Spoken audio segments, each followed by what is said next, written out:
He hadn't eaten a single solid bite of food in 14 months. Not for the doctors, not for the specialists his mother flew in from 3 continents. Not even for her, a woman who had built an empire out of feeding people, city by city, table by table, and still couldn't get her own son to swallow anything but the formula dripping through the tube taped to his stomach. Every night, she sat on the edge of his bed and asked the same question. "What do you want to try today, baby?" Every night he shook his head and turned toward the wall. Then one Thursday afternoon, in the loud, steam-filled kitchen of her flagship restaurant, a boy who hadn't stood near a working stove in over a year walked up to the pass, picked up a spoon that wasn't his, and dipped it into a pot of simmering sauce. If this is your first time here, welcome. Hit subscribe so you don't miss what happens next. And before we go on, tell me in the comments if you've ever watched someone you love stop trusting something as simple as food.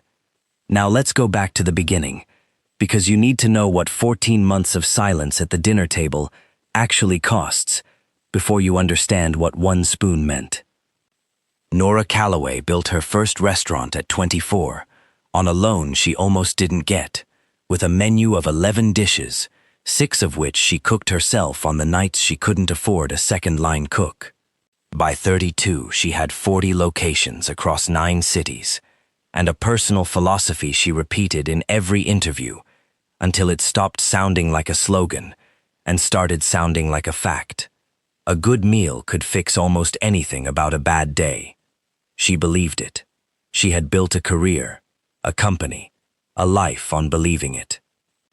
Then, on a Saturday in May, at a table in her own flagship restaurant, celebrating nothing more significant than the fact that they were all together, her son Theo choked on a piece of steak while she was 30 feet away in the kitchen, handling a delivery problem that could have waited.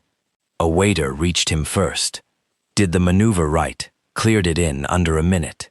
By the time Nora made it back to the table, Theo was crying and breathing heavily, and everyone kept telling her he was completely fine. He stopped eating 4 days later, not gradually. Completely, all at once, like a switch had been thrown. He would look at solid food, even the foods he used to love, and something in his face would close like a door. The first time she tried to coax a single bite past his lips, he vomited before it touched his tongue. The second time, he cried so hard he couldn't breathe properly, which was its own particular horror, watching her son struggle for air over a spoonful of mashed potato that wasn't even near his throat yet. 3 months later, he had a feeding tube. By month 6, a specialist explained the term to her plainly: a feeding aversion, trauma-triggered, not uncommon, after a choking incident this severe, in a child this young. His body's alarm system had learned the wrong lesson. It now treated food itself as the threat, instead of the incident. Nora did what she had always done when a problem presented itself. She threw everything she had at it. A clinic team flown in from Boston that specialized in pediatric feeding disorders. Structured exposure therapy. Tiny amounts of food placed in front of him at scheduled intervals, his reactions logged on a chart. Behavioral specialists with reinforcement schedules. A 6-week program that promised results through repetition, and instead watched her son regress until the mere sight of a spoon made him flinch. By month 12, nobody used the word failure. They used words like plateau and reassessment period, which meant the same thing dressed more gently. Theo was 8 years old. He could still talk. That was the part almost nobody understood at first, that this wasn't the same as losing his voice. He talked plenty, about school, about whatever book he was reading, about whether the tube taped to his stomach itched, which it did, sometimes, and which he mentioned in the same flat tone he used for everything related to food now, like a fact about someone else's body. He simply would not eat, would not try, would go rigid and silent, actually silent, the one silence he did have, the moment a plate of solid food appeared anywhere near him. Nora kept a folder of every specialist's notes going back 14 months. She had read it so often the corners had gone soft. She was 36 years old, in charge of 4,000 employees across 9 cities, and she could not get her son to eat a single bite of food. She had stopped being surprised by that fact. She had not stopped being destroyed by it. Every day, somewhere nobody could see. She noticed the kitchen door thing almost by accident. Family dinner at the flagship location, a Tuesday ritual she'd kept going, even after it stopped being a place either of them wanted to be, because routines mattered. Everyone kept telling her that. At some point during the meal, she looked up and Theo wasn't in his seat. She found him at the swinging doors to the kitchen, watching through the round window, the way you'd watch something on television. "Hey, Bug, you okay?" He nodded and didn't come back for another 4 minutes. When she asked him about it later, he shrugged and said the kitchen was loud, which wasn't really an answer, but she filed it away, the way she filed away most things about her son now, carefully, without pressing, because pressing had never once worked. It happened again the following week, and the week after. Eventually, she asked Deb, the general manager who'd run the flagship location for 6 years, and who Nora trusted more than most of her board, what exactly Theo found so interesting back there. Deb hesitated in a way that told Nora there was more to the answer than the question deserved. "Honestly, I think it's Eli." "Who's Eli?" "Dishwasher. Started in the spring." Deb glanced toward the kitchen. "He's not supposed to be interacting with customers." "Definitely not." She stopped herself. "It's not a big deal." Theo just likes standing near him. Eli lets him. Let him do what? Nothing really. Stand there. Hand him a towel sometimes. Deb shrugged. "I probably should have mentioned it sooner. I didn't think it was anything." Nora went home that night, and, out of the same instinct that had made her successful in business and occasionally unbearable in her personal life, ran a background check on a dishwasher. It came back almost empty. 8 months of employment at her restaurant. Before that, a gap of exactly the kind that usually meant something specific and specifically undisclosed. No criminal record, no red flags. Just an absence where an ordinary work history should have been, and Nora had learned a long time ago that an absence like that was rarely nothing. She watched them together for the first time 2 days later, through the round window in the swinging door, the way Theo had apparently been watching for weeks. Eli had him up on the step stool at the prep counter, pouring rice slowly from one bowl into another, and Eli stood a few feet off, not hovering, saying something she couldn't hear that made Theo almost smile. Nora stood there longer than she meant to. Nobody in that kitchen was asking her son for anything. She wasn't sure yet what that meant. She only knew it was the stillest she'd seen him in 14 months, and that she wasn't ready to walk in and interrupt it. She found Eli 3 days after that, in the narrow hallway between the walk-in and the dish pit, a sprayer running.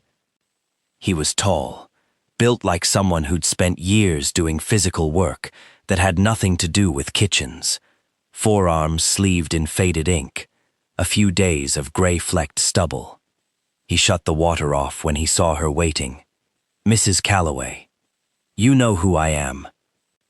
Everyone here knows who you are. No charm in it, no performance. Something wrong? I watched you with my son the other day. Something shifted in his face, small, careful. He's a good kid, quiet, doesn't get in the way. He hasn't eaten solid food in 14 months, she said, watching his face, the way she watched every face when she said that particular sentence, because most people flinched, or overcorrected into sympathy, or asked something they had no right to ask.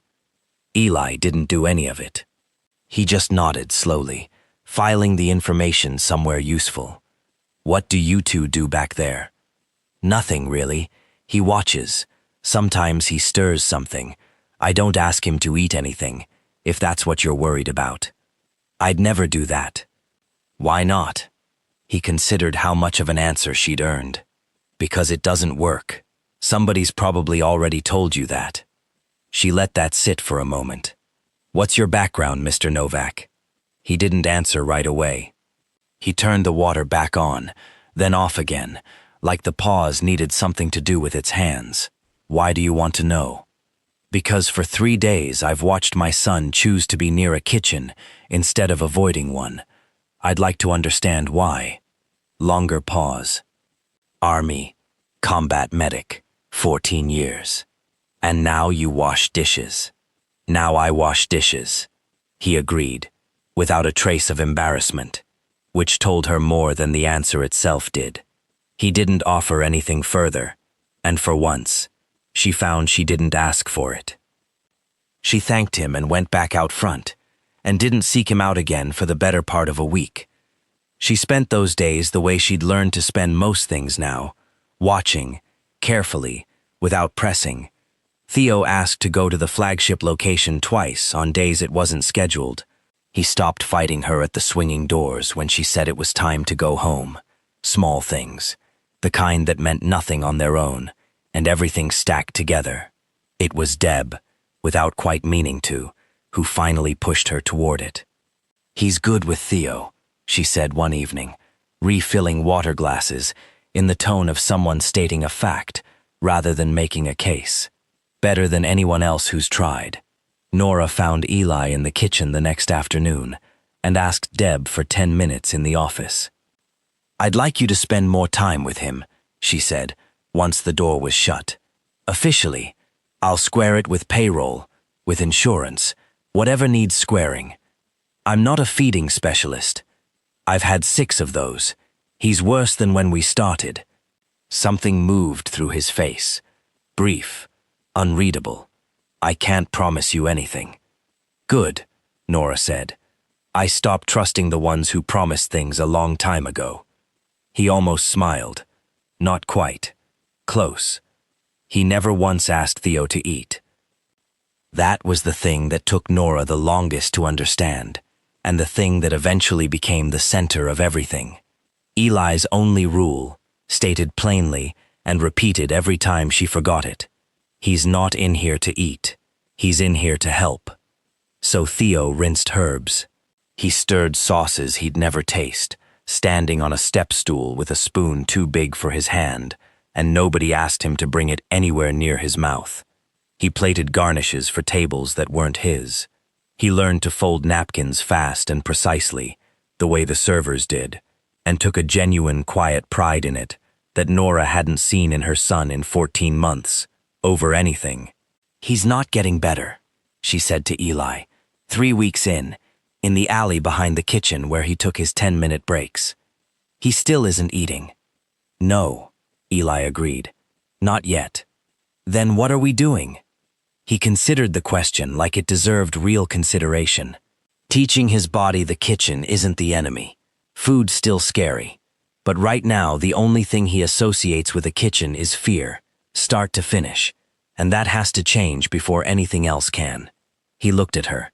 You can't fix fear by pointing at the thing someone's afraid of and asking them to touch it faster. You make the whole room safe first. Then the thing inside the room gets smaller. That sounds like something you learned somewhere specific. He didn't answer that directly. I've watched fear work up close, more than once. He said it, and then visibly decided not to say more, and Nora, for the first time in longer than she could remember, didn't push. Deb found her 4 days later, in the office, and shut the door before she said anything, which was how Nora knew before she knew. He licked his thumb, Deb said. Sauce, from stirring. He did it without thinking, then froze, like he'd been caught doing something wrong, and Eli just said, That's fine, keep stirring, like it happened every day. Deb's hands weren't quite steady. First thing that's touched his tongue since the incident that wasn't formula. Nora stood very still in her own office, in the empire she had built, and found she could not immediately speak. Ruby Novak was 10, had her father's steadiness, and a scar that ran pale and shiny down the inside of her left forearm, and she met Theo on a Thursday in the alley behind the restaurant, where she did homework most days waiting for her father's shift to end. She looked at Theo's feeding tube, visible at the hem of his shirt, the way she looked at everything, directly, without the careful non-reaction most kids his age had been coached into by nervous parents. "Does it hurt?" she asked. "Will you try, or are you just scared it will?" Nobody had asked him that, not the specialists, not the psychologists, not even his mother, who had spent 14 months circling gentler versions of the same question without ever landing on it directly. Theo thought about it for a long moment. "Both," he said. It was the most he'd said to anyone outside his family in over a year. Ruby nodded like that was reasonable and held up her arm without ceremony. "This was a fire. Our old house. I don't remember most of it. I remember being scared of the stove for like a year after. Wouldn't go in the kitchen at all." She shrugged. "My dad never made me. He just kept cooking near me until it stopped being the scariest thing in the room. Is it not scary anymore? Sometimes it still is. Simply, no drama in it. But not all the time. That's different than never." Theo looked at her for a while. Then, for the first time in 14 months, he asked a question about food that wasn't about fear. "What's your favorite thing your dad cooks?" Ruby considered it seriously. "Grilled cheese. He puts too much butter in it. Best thing I've ever eaten." The partners' meeting happened 5 weeks in a glass conference room 40 floors above the city, and Grant Whitfield, Nora's largest early investor, who never quite let her forget it, raised the subject with the careful, deniable phrasing of a man who wanted it on record that he'd voiced a concern without ever defending it directly. "I want to say up front, this comes from a place of care, for you and the company both." "Of course," Nora said, already knowing. "There are questions, nothing formal, about the degree to which a member of the kitchen staff has unsupervised access to your son. About liability, if something happened near equipment he isn't trained on. About what it looks like, from outside, that your personal life is being managed by a dishwasher." Nora let the silence sit, exactly as long as she needed. "His name is Eli Novak," she said. "In 5 weeks he has gotten my son to lick sauce off his own thumb, which is more progress than 6 credentialed specialists produced in 14 months combined." Her voice stayed level, the way it stayed level in every negotiation she'd ever won. "I've reviewed the liability question with our insurer. It's covered. I've reviewed his background. It's clean. What I will not do is remove the one person who's produced a measurable result, because it makes the organization chart uncomfortable." The call ended on professional terms. They always did. Alone in her office afterward, city lights coming up outside the window, Nora thought about the word Grant had used, dishwasher, as though the job title contained the whole person. She had done exactly that herself, 100 times, to 100 people whose resumes she'd scanned for the right words and discarded when she didn't find them. She'd built an empire partly on knowing how to sort people fast and move on. She wasn't sure anymore when that had started to feel less like a skill. He told her about the fire on a night neither of them had planned for it. 6 weeks in, the restaurant long closed, Theo and Ruby both asleep in the office on a nest of pulled-together chair cushions, their parents finishing closing checklists that didn't really need 2 people. Eli was quiet in a different way than usual, and Nora, who'd learned to read the difference, asked him directly what was wrong. "Ruby's mother," he finally said. "My wife. 2 years, this week." Nora sat down across from him and didn't say anything, which she was learning, from him, was sometimes the only useful thing to do. Grease fire, home kitchen, the kind of thing that happens in 1,000 houses a year and almost never turns into anything. He turned a coffee cup slowly, without drinking from it. 14 years a combat medic, kept people alive in situations you wouldn't believe. "And I couldn't get to my own wife fast enough," in my own kitchen, because the smoke turned a room I'd walked through 10,000 times into somewhere I couldn't find my way. He looked at her. Ruby got burned pulling a towel off the stove, trying to help. She was 8. Eli, I'm not telling you this so you'll feel sorry for me. Steady, even now. I'm telling you because I think you should understand why this works. The thing I do with Theo. I didn't learn it from a manual. I learned it watching my own kid stand in a doorway for a year, too scared to walk into a room that used to be the most normal place in our house. Nobody made her walk in. I just kept cooking there, every day, until the room got smaller than the fear. He set the cup down. That's the whole method. It isn't complicated. It's just slow, and nobody wants slow, because slow feels like nothing is happening. Nora thought about 14 months of specialists who'd needed to be seen doing something, always, because doing nothing didn't bill by the hour. Thank you, she said, for telling me. He nodded, and neither of them said anything else for a while, and it was, she thought later, one of the more honest silences she'd sat inside in years. The setback happened in week 7, and for 2 days, Nora was certain it had undone everything. Sunday, full staff meal before service, long tables loaded with food for the crew, and Theo asked, on his own, unprompted, to sit with everyone instead of in the kitchen. First time he'd asked to be near a table full of food that wasn't carefully arranged around his own exposure. He lasted 6 minutes before he had to leave the room. Nora found him in the alley, against the wall, breathing hard, close to the kind of tears that come from fear rather than sadness. She sat next to him and didn't touch him and didn't mention the food at all.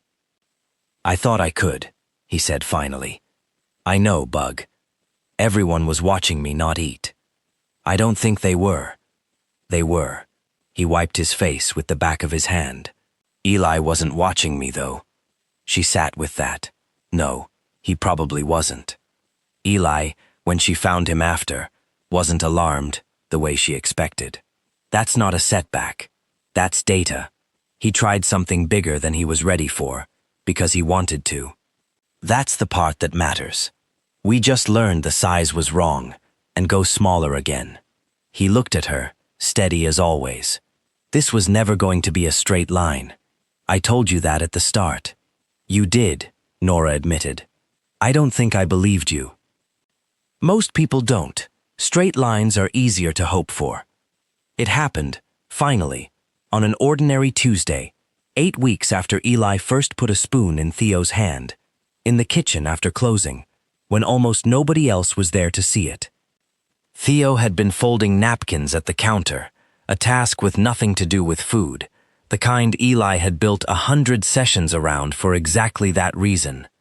A small dish of rice sat nearby, left over from prepping staff meal, entirely incidental, not placed there for any purpose. Nobody asked him to look at it. Nobody asked him anything at all. Theo looked at it for a while. Then he picked up a single grain of rice between 2 fingers, the way he might pick up something interesting he'd found on the ground, and put it on his tongue. He didn't cry. He didn't panic. He held very still, the way a person holds still when they're listening to something inside their own body, and then he swallowed, and looked up, and found his mother standing in the doorway because she happened, for the first time in 14 months, to be standing in exactly the right place, at exactly the right time. Mom. His voice was steady. I just ate something. It didn't feel like anything bad. He seemed almost surprised by that, turning it over. It just felt like rice. That's allowed, Eli said quietly, from the other side of the kitchen, not making it bigger than it was, the way he'd never once made anything bigger than it was. It's allowed to just be rice. Nobody had ever asked Theo to be brave. For 14 months, every specialist, every program, every well-meaning chart had asked him, in one form or another, to try again. One more bite, one more trial, one more exposure, as if trying and being brave were the same instruction. Eli was the first person who seemed to understand they weren't. He'd never once asked Theo for courage. He'd only ever asked him to be present in a kitchen, long enough for the fear to get smaller than the room, and let the rest happen, or not happen, on its own schedule. It took another 4 months before Theo ate a full meal at the family table. A Thursday night, a piece of grilled cheese with too much butter in it, a recipe Ruby had walked him through step by step the week before. It took 2 months after that, before the feeding tube came out for good. A small, unremarkable appointment Nora cried through anyway, quietly, in the waiting room, where nobody could see her. Eli still checked the stovetop knobs twice before walking away from them, every time, a habit Deb noticed and never once asked him about. Nobody pushed him to explain it. Some rooms take longer to feel safe in than others, even for the person who taught everyone else how. But on the night the tube came out, Eli made dinner for both families in his own kitchen, the room he'd spent 2 years rebuilding, one meal at a time, until it stopped being the place he lost something and became, again, just a kitchen. And for the first time in longer than either family could count, he checked the knob only once. Ruby noticed. She didn't say anything about it. She just reached over, turned the burner up, and asked whose turn it was to stir the sauce. Eli used to tell Ruby that trust wasn't something you won in one big moment. It was something you cooked, a little at a time, and served without ever announcing it. If this story meant something to you, hit subscribe and tell me in the comments where in the world you're watching from. I like knowing how far these stories reach.